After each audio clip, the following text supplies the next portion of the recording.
तो दोस्तों आज हम UP triple S C PET 2022 के लिए 25 इंपॉर्टेंट प्रश्नों के बारे में बात करेंगे और यह सभी प्रश्न बार बार रिपीट होने वाले प्रश्न, इसलिए वीडियो में अंत तक बने रहे। तो चलो वीडियो को शुरू करते हैं। तो आपका पहला सवाल है कि नर्तकी की कांसे की मूर्ति किस स्थल से प्राप्त हुई है? तो यह प्राप्त हुई है मोहनजोदड़ो से। ठीक है, मोहनजोदड़ो से क्या प्राप्त हुआ है? तो नर्तकी की कांसे की मूर्ति है जो प्राप्त हुई है। अगला सवाल है कि सिंधु सभ्यता की खोज का श्रेय दिया जाता है, तो किसे दिया जाता है? राय बहादुर दयाराम साहनी को। ठीक है, राय बहादुर दयाराम साहनी को सिंधु सभ्यता की खोज का श्रेय दिया जाता है। किसे? राय बहादुर दयाराम साहनी को दिया जाता है। अगला सवाल है कि सुमेलित कीजिए, तो सुमेलित करना है। तो इसमें क्या है कि गोदीबाड़ा, तो गोदीबाड़ा कहाँ पर है? गोदीबाड़ा है लोथल में। ठीक है, महास्नानागार यह है मोहनजोदड़ो में। जूते हुए खेत यह है कालीबंगा में, जूते हुए खेत ये कालीबंगा में।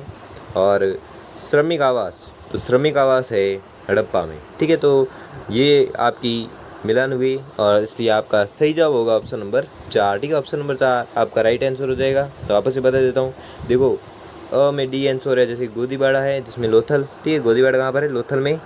महास्नानागार है कहाँ पर? मोहनजोदड़ो में। और जूते हुए खेत कहाँ पर है? तो जूते हुए खेत है कालीबंगा में। और श्रमिक आवास है जो कहाँ पर है? तो श्रमिक आवास है हड़प्पा में। ठीक है, तो आपको याद रखना है। अगला सवाल है कि सिंधु वासियों द्वारा सर्वाधिक प्रयुक्त धातु थी, तो कौन सी थी? कांसा। ठीक है, कांसा धातु है जो सिंधु वासियों द्वारा सर्वाधिक प्रयुक्त धातु थी। कौन सी? कांसा धातु। अगला सवाल है कि सिंधु सभ्यता की महत्वपूर्ण विशेषता थी, तो क्या विशेषता थी? नगर नियोजन। ठीक है, नगर नियोजन है जो सिंधु सभ्यता की महत्वपूर्ण विशेषता थी। क्या थी? नगर नियोजन। अगला सवाल है कि सिंधुवासी किसकी उपासना नहीं करते थे? तो सिंधुवासी उपासना नहीं करते थे किसकी?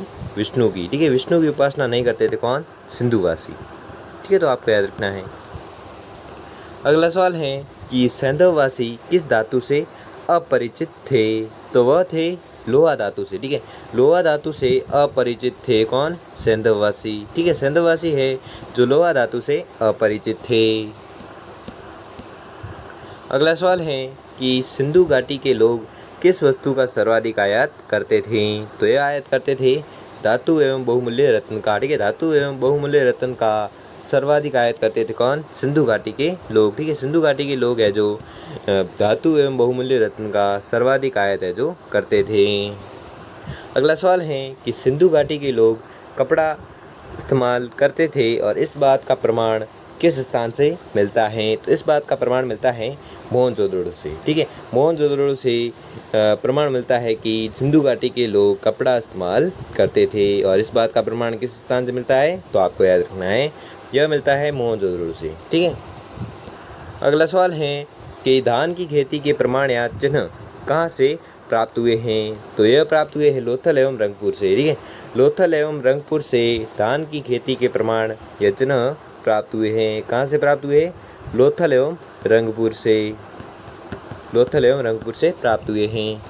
अगला सवाल है कि हड़प्पा कालीन निम्नलिखित स्थलों में से किसमें घोड़े के अवशेष पाए गए हैं?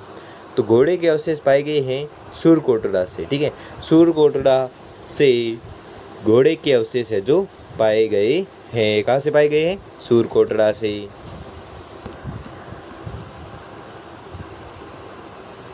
इसे जूम आउट कर देते हैं।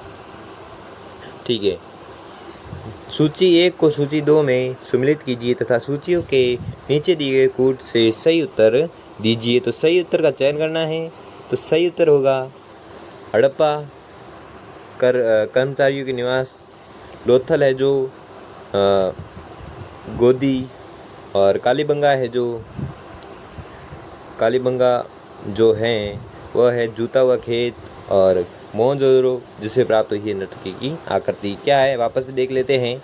तो आपका सही जवाब होगा ऑप्शन नंबर 4। ठीक है, ऑप्शन नंबर 4 हो जाएगा सही आंसर, जिसमें वापस से देख लेते हैं कि हड़प्पा है जो हड़प्पा से क्या प्राप्त हुआ है? कर्मचारियों के निवास प्राप्त हुए हैं। ठीक है, लोथल से क्या प्राप्त हुआ है? तो लोथल से प्राप्त हुआ है गोदी।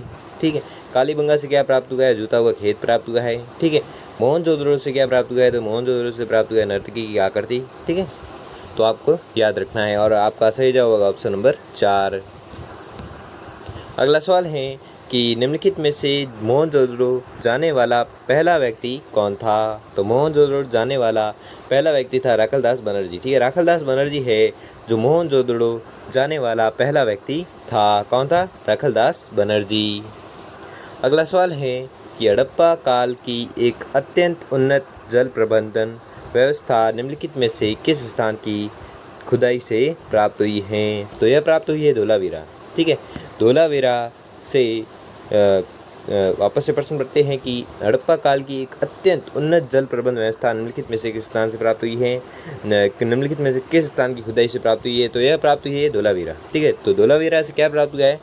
तो बता देता हूँ, धोलावीरा से प्राप्त हुआ एक अत्यंत उन्नत जल प्रबंध व्यवस्था। ठीक है, एक अत्यंत उन्नत जल प्रबंध व्यवस्था है जो धोलावीरा से प्राप्त हुई है। ठीक है, तो आपको याद रखना है। अगला सवाल है कि कौन सी फसल सिंधु घाटी सभ्यता के लोगों द्वारा उत्पादित नहीं की जाती थी?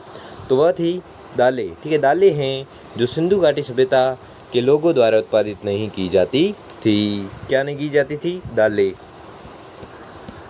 अगला सवाल है कि भारत की प्राचीनतम सभ्यता के लिए सिंधु सभ्यता नाम सर्वप्रथम दिया। तो सर्वप्रथम किसने दिया था? मार्शल ने। ठीक है, तो मार्शल ने सिंधु सभ्यता नाम है जो सर्वप्रथम दिया था। किसने दिया था? मार्शल ने। अगला सवाल है कि हड़प्पा नगर में R37 था। तो R37 क्या था? सामूहिक कब्रिस्तान। ठीक है, सामूहिक कब्रिस्तान था, जिसे क्या कहते थे हड़प्पा नगर में? R31 था। ठीक है, जिसे जो क्या था? सामूहिक कब्रिस्तान था। अगला सवाल है कि हड़प्पा काल में मकान बनाने में प्रयुक्त ईंटों के आकार का अनुपात था। तो आकार का अनुपात था 4:2:1। ठीक है, 4:2:1 जो हड़प्पा काल में मकान बनाने में प्रयुक्त ईंटों का आकार था। कितना था? 4:2:1। अगला सवाल है कि यह स्नानागार विश्व का एक आश्चर्यजनक निर्माण है। सर जॉन मार्शल ने यह कथन किस हड़प्पा सभ्यता नगर के स्नानागार के विषय में कहा है? तो यह कहा है मोहनजोदड़ो। ठीक है, मोहनजोदड़ो हड़प्पा सभ्यता नगर के स्नानागार के विषय में कहा है। वापस से प्रश्न पढ़ते हैं कि यह स्नानागार विश्व का एक आश्चर्यजनक निर्माण है। ठीक है, यह स्नानागार विश्व का एक आश्चर्यजनक निर्माण है। सर जॉन मार्शल ने यह कथन किस हड़प्पा सभ्यता नगर के स्नानागार के विषय में कहा था? तो यह कहा था मोहनजोदड़ो के स्नानागार के विषय में कहा था। क्या कहा था? यह स्नानागार विश्व का एक आश्चर्यजनक निर्माण है। और यह किसने कहा था? तो यह कहा था सर जॉन मार्शल ने कहा था। ठीक है, किसके संबंध में कहा था? तो मोहनजोदड़ो के स्नानागार के विषय में कहा था। ठीक है, तो आपको याद रखना है। अगला सवाल है और आज का अंतिम सवाल है कि हड़प्पा सभ्यता की लिपि थी। तो हड़प्पा सभ्यता की लिपि क्या थी? तो उनकी लिपि थी भावचित्रात्मक। ठीक है, भावचित्रात्मक है जो हड़प्पा सभ्यता की लिपि थी। ठीक है, हड़प्पा सभ्यता की लिपि कैसी थी? भावचित्रात्मक। ठीक है, तो दोस्तों आपको वीडियो कैसा लगा हमें कमेंट बॉक्स में कमेंट करके जरूर बताइए। अगर आपको यह वीडियो थोड़ा सा भी हेल्पफुल लगा हुआ तो वीडियो को लाइक और चैनल को सब्सक्राइब कर लीजिए। धन्यवाद।